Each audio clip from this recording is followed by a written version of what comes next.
Time go. Hello, everybody. Welcome to my talk, Racketeer Prototyping Control Ransomware Operations. My name is Dimitry Snezhkov. I'm a researcher with IBM X-Force. My interest lay in creating tools, doing some offensive and sometimes defensive research, and also interested in automation. So today we're going to talk about ransomware.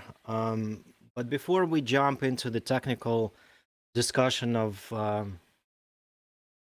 actually prototyping lifecycle of simulation for ransomware, let's talk about the business case for ransomware, because that is important to understand the why for creating tools and for creating simulations for ransomware. Well, ransomware is a business model. Despite what you may read somewhere on the internet, it is very efficient. It has about 330 year-over-year growth in 2020, which is pretty high. The return on capital speed versus other cyber channels when the intrusion happens is also very fast. If you are a ransomware enterprise, then you want to run it efficiently. You want to acquire your customers really fast. In your case, it would mean intruding on the box, getting hold of assets, and making it very cheap to do so en masse, right? At the same time, you do not want to keep a persistence for a very long time for the fear of being discovered. And so your stealth mode into monetization for the time that you can actually make money from initial purpose has to be shortened. Ransomware allows you to do that. And also, if you're a developer for ransomware, obviously you want to maximize your profits. So you are providing service to your customers, the ransomware people, right? And they're paying you. And so you are incentivized to create features, to receive more funding, to create more features. It's a never-ending circles with high quality assurance. So improving your ransomware toolkit is also a plus for you if you're a business. Now, if you are selling a kit to be able to do, to extort companies or persons, your barrier to entry for the tool has to be low. Anybody should be able to run it to get what they need. Strictly speaking, from just maintenance perspective and business perspective.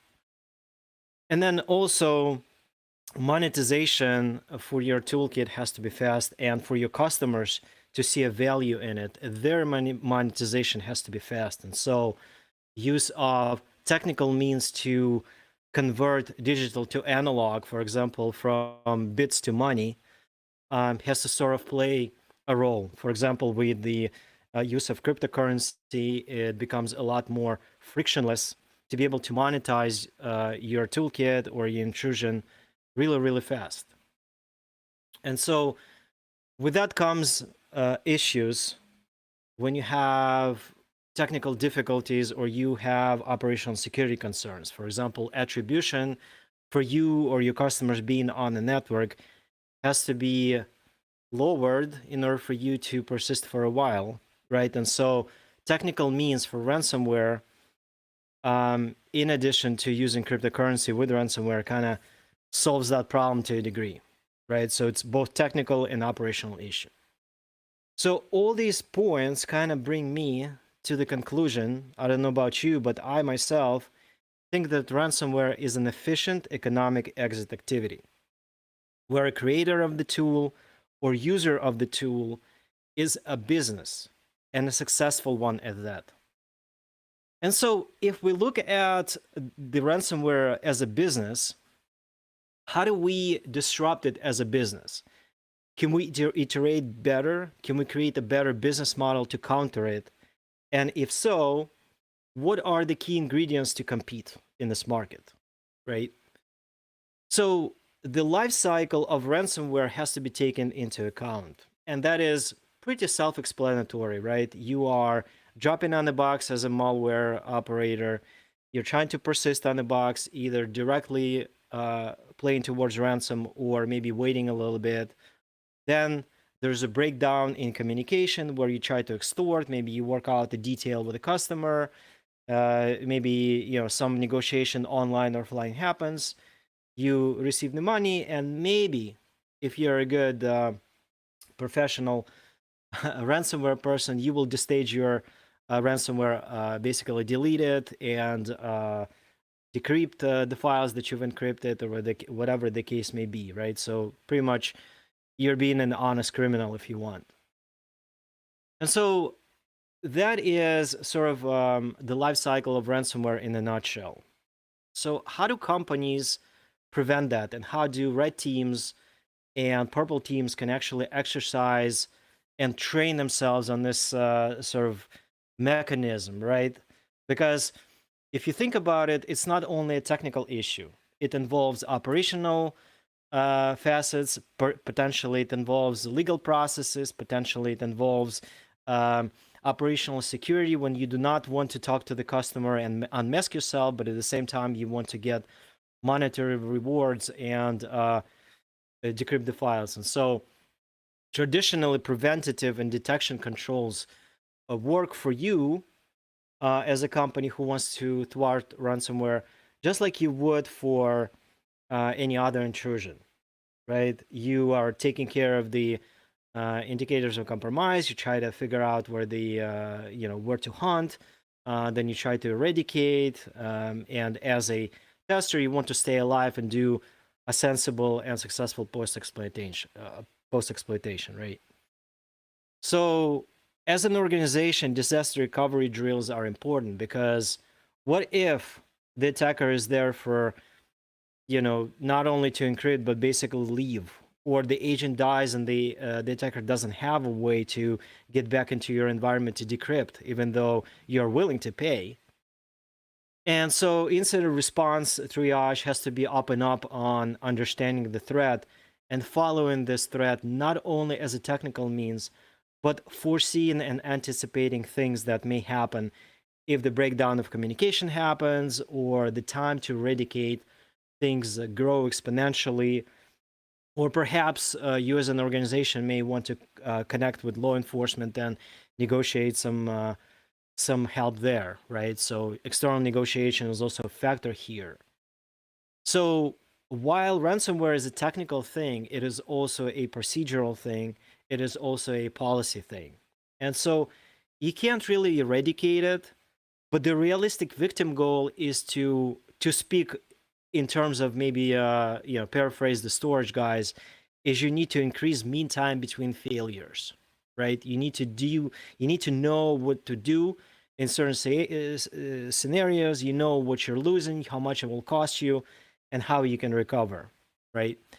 And so one way of achieving this, if we've determined that it can be eradicated, but it can only played and kind of minimized, right? First of all, as a business, you need to know your assets and data, where it is, how it interacts, what's important, right? That's a hard problem to solve. Everybody's trying, but that's something you actually need. I did not tell you something you did not know. But the other thing is very important, which is checking your process with real-life simulation and feedback.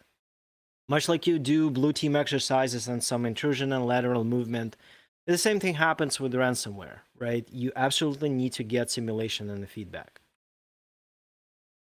And so if we are to say that we need to do simulation and feedback, what is a good way of doing that? One way of doing this is to create a way for technically prototyping the ransomware without being subject to the ransomware, right? So do it in a safe and sound manner. Do it in a controlled manner. Do it in such a manner that you're not operating on live malware, but you're actually simulating its steps, right? And the goal here is not to target the tool. The goal here is to refine the process of your response that you have, right? Use the tool as a mechanism to improve process, not only to catch the tool used by a pen tester or red teamer, right? Because in a way, you will never be able to mark and signature every single tool tools change, dependencies change. What you are after is behavioral characteristics that you can play on and kind of, revise your process. But the implementation of that process can be done in software, right? And depending who you are, you can be a purple team trying to execute a tabletop or incident response and use ransomware tooling as, to help you with that. Maybe a kickoff starts with infection or whatever, right? If you're a blue team on the SOC side, you want optics and how ransomware works, not only in technical means, but also what it takes, how does it communicate, what is the breakdown of communication here and there, where can you catch it early, right? Indicators of compromise. And then, for red teams, obviously, you can use that as a lot to answer the last mile objectives and campaigns. For example, if you've accessed the environment you need to be accessing, can you actually give an icing on the cake and actually work with data? Can you encrypt the data and then have the customer either run through the DR recovery or instant response, or whatever the case may be, right? That is going to be your stake in the ground, stating that, hey, I was able to access it. Here's my factual access. I've encrypted the file, right? But we're not only working on encryption here, right? The reason why we want it to be a controlled execution of ransomware testing is because we as testers have certain requirements and contract with the customer, right? So for example, can we verify that the asset was recovered after we simulated the ransomware, right? We do not want to cause denial of service, even though it's possible. We are not looking forward to that. And as such, we have to have ways to recover the assets back to their original state. If we have an agent online, we can do it online, but what happens if there's a breakdown of communication and the white team basically does not proxy your request to the blue team sees it, sees the ransomware environment, eradicates the agent, and your encrypted files stay encrypted. How do you recover? So there's a way, or it has to be a way, to think about offline recovery for organization. The other thing that you as a tester or you as a simulation tool writer have to think about is protecting the data access with your tool. If a customer gives you or entrusts you or your tool with credentials to say, go find this host, log into it, find the file, encrypt that, right? The way to think about it is, it is customer data. We do not want to lose it. So there's a way to do protection on customer access tokens as well as data itself. We need to think about that. And with that SLA and the protection and staying within the scope, our mandate is to basically do precise targets. We need to leave customer mostly intact, because testing is the goal, not denial of service. And frankly, even if you are the attacker, you want to be clean on the network, right? You need to get in, do your thing, get out without being detected, right? To the best of our knowledge, tools are ethically ambivalent, right? We do not play black or white side. We're just creating a tool to deal properly with ransomware. But for us, precise targets, protection of data access, and service level agreements for asset recovery as testers are very important. And because tools can be used in different ways, stealth is a balance, right? We can decrease or increase stealth in a tool depending on the maturity model for the customer. Because if you are bringing a cannon into a fist fight, obviously you're going to win. But if the goal is to refine process for organizations, you're not going to win, because you have not helped the customer. So stealth is a balance in this specific tooling. So we've talked about general idea of what we need to do to simulate things properly.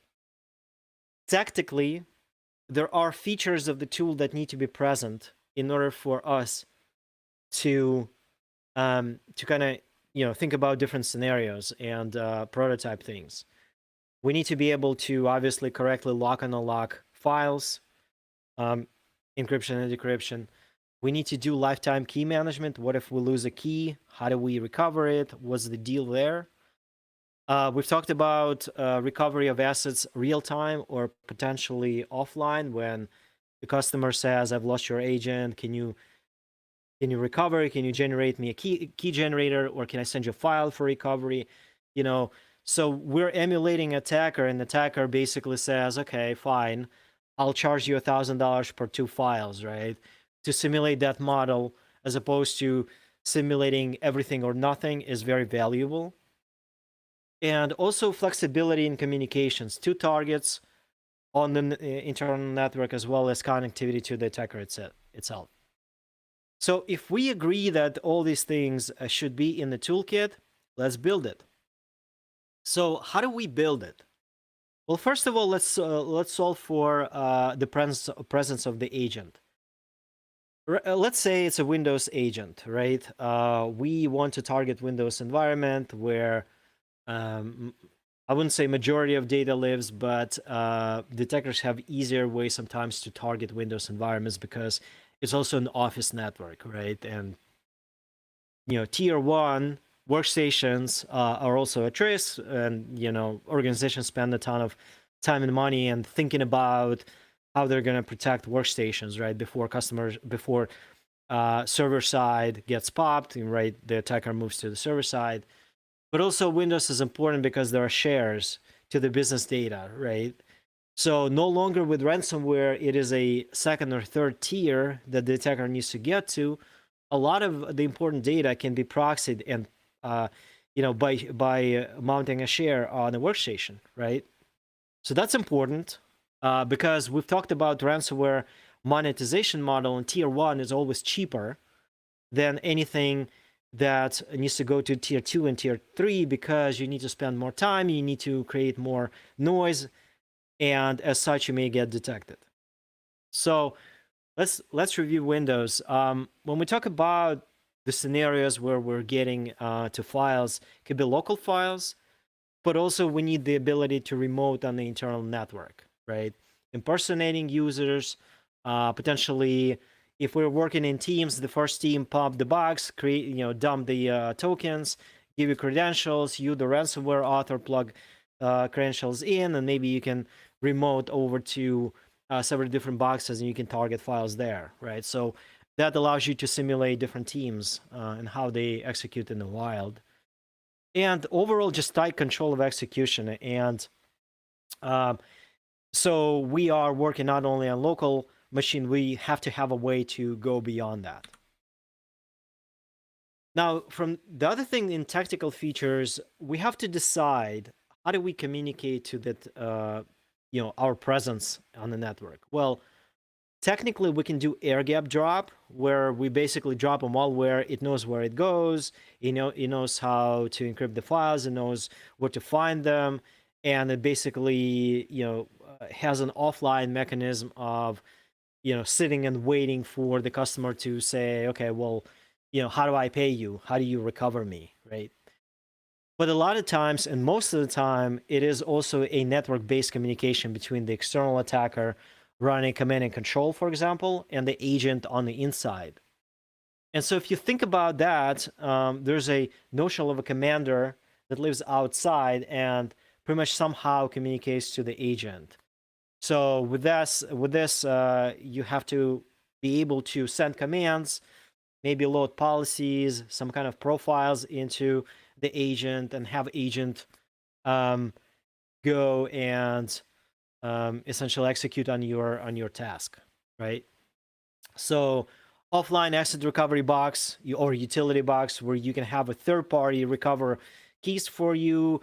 You create economies of scale, for example, for criminal enterprise that works on several tiers, where the executor or the operator is not the same as the one who deals with provisioning of keys, for example, right? And so there's a notion of commander or C2 that we probably need to introduce here. The other tactical feature is that how do we emulate attacker comms, right? Are we talking about some protocol that sends command and gets the data out, right? How do we protect that? We talked about application level encryption. Perhaps we are talking about REST endpoints, maybe a web server here and there. But in the end, there has to be some reliable communication, but it's not overly exposed, right? That detection can actually latch onto it and can signature. So we have to think about those things as well. The other tactical features that we have to think about as the ransomware writer or toolkit writer, and in this case, prototype, if you are seeing ransomware in the wild, is kind of all this coming together, right? There's a way to lifetime key management keys, the way to policy load remotely into the agent, perhaps get some feedback from the agent, download indicators of compromise, which we need for the purple teams to help the orgs, right? Timeline creation is very important, so we can actually write our reports that everybody loves, right? All that thing kind of comes together in this 3-tier model there. So implementation wise, we are striving for flexible operations, whatever the customer wants. We also want to make sure that our agents and our C2 are mutually authenticated. So no longer can somebody take an agent and infect a different company, or you would have a rogue command and control kind of harvesting, beaconing agents for some reason that they should not be seen, right? So there's this protection that we have to do. And also, one thing that is really useful for operators, for us who are deploying our implant or agent remotely to a customer network, is what happens with what we don't hear anything from the agent, what it does, right? We have to have a way to debug, potentially somehow light debugging in the field. And so there are structures that we can probably do with memory logging that we can kind of get feedback on what the agent is doing. And obviously the whole thing with destaging and cleaning up after we're done on the customer network. And so this part is this slide is a little busy. It's basically configuration, the policy file for the agent, and it's very modular. We can marry up hosts to assets to authentication profiles to master keys to protocols, right? And so we're gonna go over this a little bit more when we do a demo. But essentially, policy drives everything, right? Policy drives communication. Policy drives interaction with agent and what it does. So with that, I want to invite you to look a little bit deeper into this toolkit that we've created called Racketeer, right? So Racketeer kind of embodies the things that we've talked about: the design, things that we care about, protection of customer information, being precise as opposed to being vague. Where you go, and trying to not run away with our scope, right? Yet being able to kind of see what we can do on the customer network and simulate it. So here we have kind of 3 major things. There's a 4th component, but we're going to talk about it a little later. The 3 major things is the attacker, its command and control that operates on HTTP and HTTPS. Your standard beaconing setup. You could probably develop a DNS hookup, which we'll probably do in the later stage. But for now, it is a HTTP out. And then on this side, the green part is the domain join machine, where the agent does not reside. A Racketeer agent does not reside there. There's also a blue machine, which is non-domain joined, where we're going to deploy our ransomware. The reason why we've done this is to first showcase the capability of cross-domain collaboration and also non-domain collaboration within the network. It's because you never know when the attacker drops, right? You may be able to drop your agent on completely irrelevant machine that is not even connected to the domain, and still be able to cross it and go hunt for your assets, right? And also, as we talk through operations of Racketeer, we're going to see how we can do multiple agents. For example, you can have 5 agents in different machines. They all beacon back. That creates sort of like a profile of 5 agents communicating back to the C2, which may be a lot more less stealthy and more detectable. Or you can have a beachhead on a no-name machine, right? And basically you can go out from there, like fan out from there. So it's useful to emulate both scenarios or the variation of thereabouts. We've talked about the policies. So a policy is what governs and allows us to kind of get the get the agent, have an agent follow something that we tell it to do. And even though the server can actually send commands to it, the best way to do it is to run with a policy. And I'll show you why that is. So just know that there is a policy. We can go and dive into it a little bit later. But let's start the server here. So right now we have a server listening on our endpoint there, and we are deploying from a workgroup machine. We're gonna launch this guy up, right? It launches in the memory. Let's just go into the process explorer, see that it's running as file connector.exe, which is nice. And what it needs to do is, if it has a policy embedded into it, we're going to see how that's done. Then it can just work on its own if it knows where it goes. For example, if, like I said, the first team has provided a way to kind of go around and saying things. But most of the time, you're going to have some way of beacon back, and the server should be able to interact with that agent. And so the way we're going to activate with this agent, we're gonna basically say, okay, I'm going to activate this agent. Notice the GUID. This is the identifier for the agent. You may have more than one, but right now we're working with this agent, and we're gonna see if it's beaconing to us, what it tells us about itself, right? And it's gonna take a little bit of time because we're running on about 15 minutes jitter.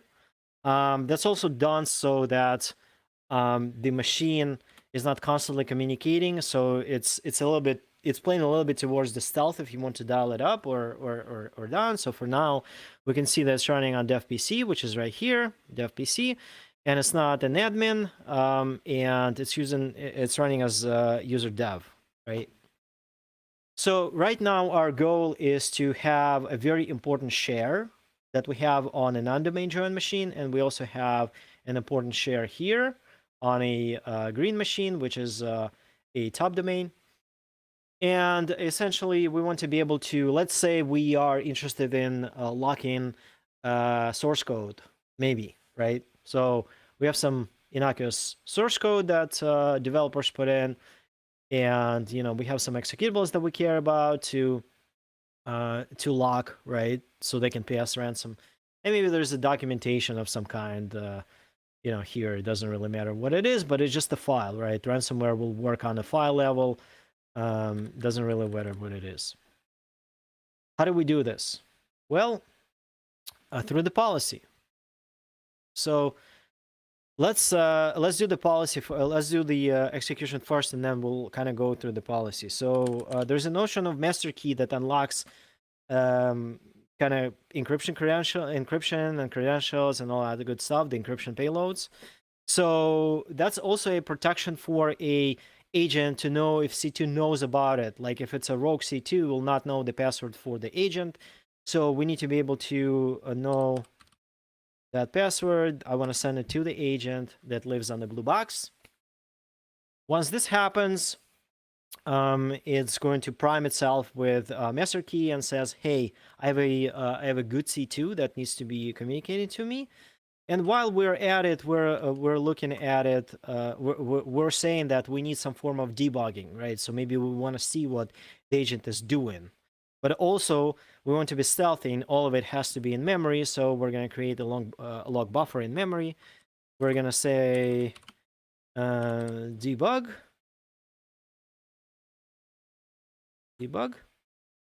which means we're sending debug levels to the agent, and perhaps just making sure that the agent is still alive. We're going to do another heartbeat. This is going to take about maybe 15 seconds or so to do so. Obviously, it may be executing other commands if you've sent them in succession, but essentially it needs to report, and it does. It's still alive. So then we can do policy exec. So policy exec is just what it is, just what it says. We want to send a policy to the box. And now it's a good time to see what that policy looks for, like an overview, and then we can dive into the policy itself. So the policy basically is a JSON file that is broken down into section. It talks about how we're communicating to RC2, where we find it, what is the protocol, how we securing it, what are the REST endpoints that the agent should care about, how to connect to the C2 and all good stuff. There's a notion of site ID, which is the agent ID, which we sort of, it's the identifier for this for this agent, and there's a hash of a master key which the agent will check to kind of do one-to-one comparison to whether the C2 knows about it. Then there is authentication section. It's very elaborate. We can go into details a little bit later, but essentially what it does, it kind of talks about how we're going to log into different boxes, what user's domain and whatever the case may be we're using. And then there's a list of hosts and assets on those hosts. For example, we want to go to dev PC, which we're on already. We want to use a specific key to encrypt things, or maybe we can use per file key to give us some variance on detection and whatnot. And here's the file path, what we want to do, and we just basically replicate it across multiple hosts that we care about. In this case, we're also going to the green box, test.top.int as a different user, call it Bob, right? And we're basically saying, go work on 2 files instead of 1. So here's the representation of 1 file locally and 2 files remotely, right? So that's the policy that we're sending. So let's just do that. And again, upon encryption, you can kind of see the encryption is happening, and essentially if we were able to look at the code before, we can kind of see that this code is no longer available and it's all encrypted. It's completely scrambled from here, and the same thing going on the local file. It is exactly, entropy is very, very, very high, so that means it's encrypted, right? So at this point, the customer is locked.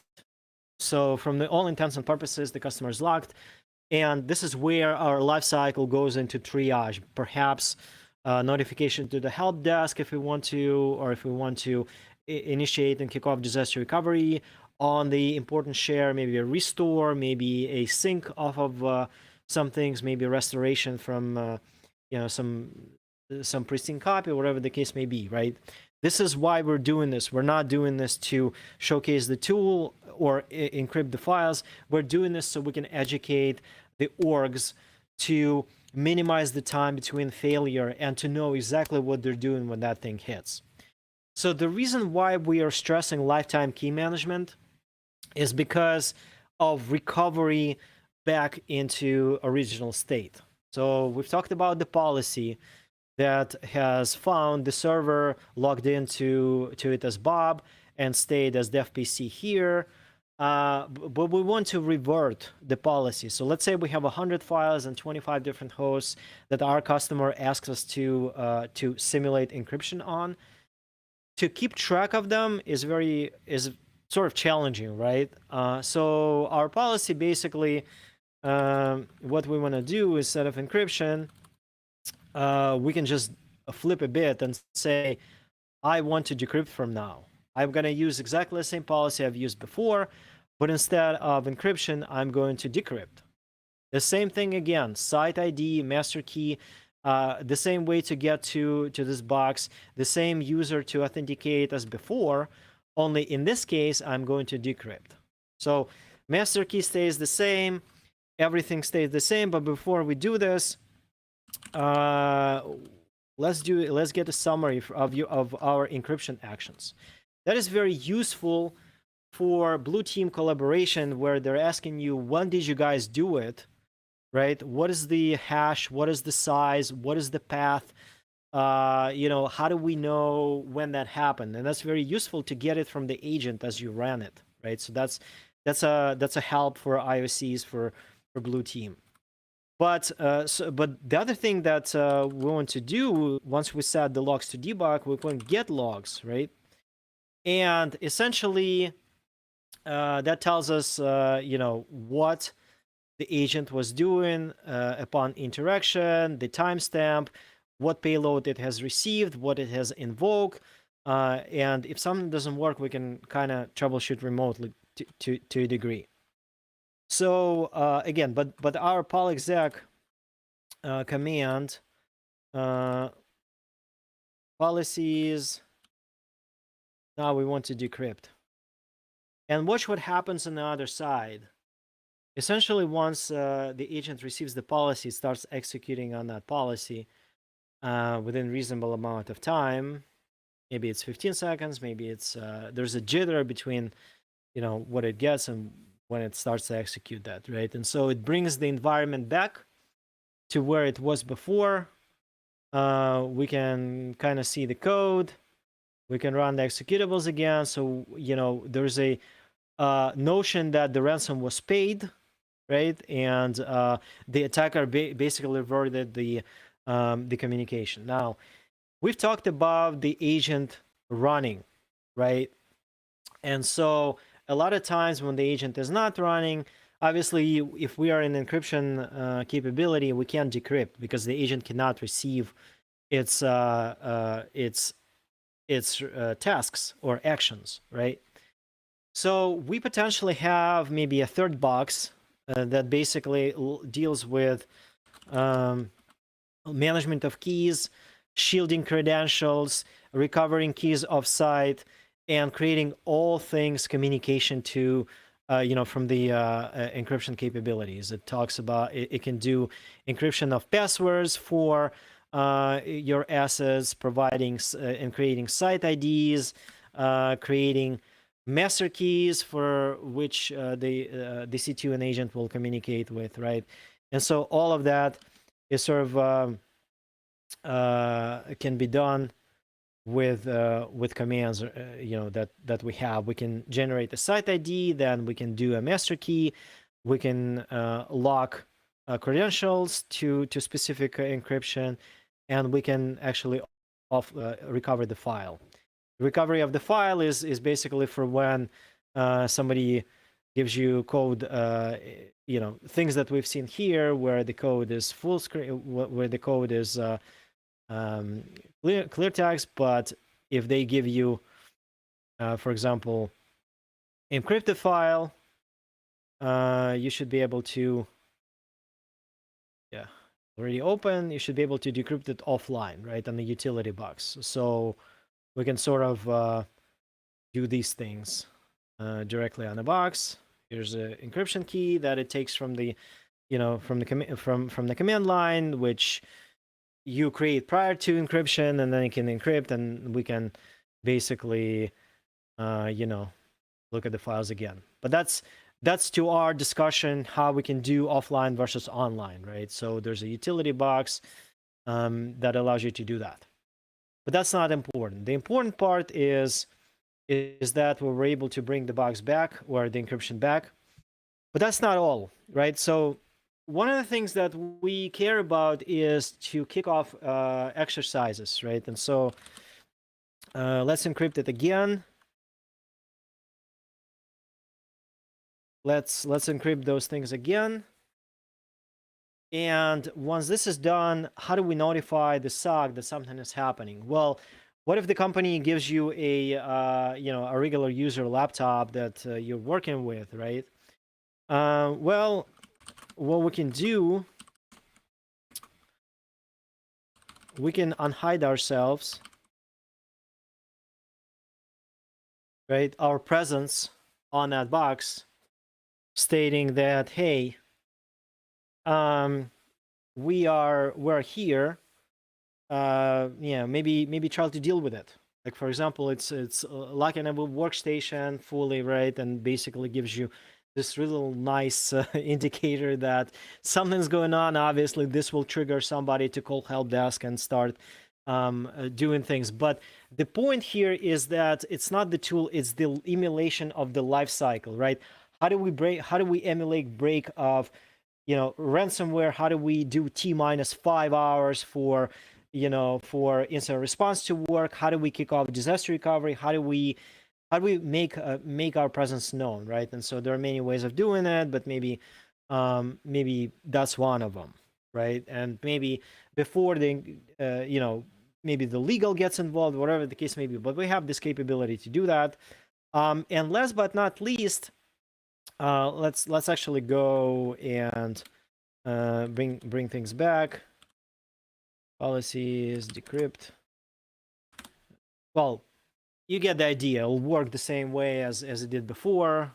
Perhaps we've created a way for us to bring the thing back. And what we can do is we can do agent self terminate.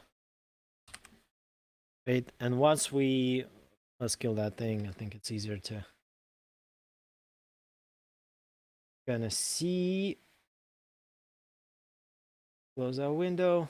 It's brought the things back, right? So let's just do a termination. Once we're doing termination, we're eradicating our agent, and it's no longer in memory, right? So as red teams or blue teams users, you can get all the information prior to that, but essentially this is what's going to happen. It's just going to kill itself and destage and be gone, right? That's how we clean it up after our thing, right? So it's gone. So and obviously deep dive into policy, it's in the docs. It can do local authentication, it can do remote authentication, it can do impersonation of a user on local or remote machine, all that good stuff. One thing to note before we switch back is that we deliberately want to target specific files, so we do not follow the links. We do not want to kind of wreak havoc on just like encrypt everything on the C drive. In the future, there may be a way to do regular expressions, obviously, but that is specifically so we can simulate ransomware, but kind of stay within scope and not cause denial of service. So bring things back. I want to do two things. The offensive summary is that tools can be changed, agents can be signatured, resources can be signatured. So the goal of the tool for right now is to simulate controlled ransomware lifecycle. The emphasis is on controlled and the lifecycle. We have to be controlled in the way and deliberate in the way we do things. And we want to go through the entire lifecycle, how it works in the wild. For the red team, we want to deliver last mile monetization to kick off, your objectives. If the response process does not exist, we want to showcase that it needs to be there. And if it does exist, we want to align and refine it. And verify what the offensive and defensive triages have or say in the policy that actually work. Do you recover within 1 hour? Do you say you do? Do you actually do it? Right, that type of thing. And notice to defenders as opposed to offensive players, guys, is that don't signature the tool. Obviously, you're gonna have signatures. You're gonna have Yara rules created for it. They're already created. I can't escape it. That's the way it is. But I want to stress paying attention to behaviors. How do things get encrypted? What is the behavioral profile? What is the performance profile, how does it, what system calls it gets to for encryption specifically, not which tool does it, right? And the artifacts of ransomware may be minimal, so pay attention to what it does behaviorally. And as you know, IOCs are tied to implementation specifically. So if Racketeer evolves, IOCs may change, right? So the test agent is less stealthy and it's weakened on purpose. We have not encrypted the entire executables. We have not backed it, all that good stuff. So I want it to be used for legitimate purposes, not for testing something that you're not authorized to do. But obviously, source code is out there. It's free, open source. You can modify it to your needs. And last but not least, every time you run with ransomware, do correlate operational performance and security messages, because you never know which one will alert you on the presence of ransomware. So with that, I want to thank everybody for coming and seeing the talk. And here's the link in the description here to this tool. The tool is open source. You can fork it. You can create issues or features if you would like to use it. And thank you very much for that.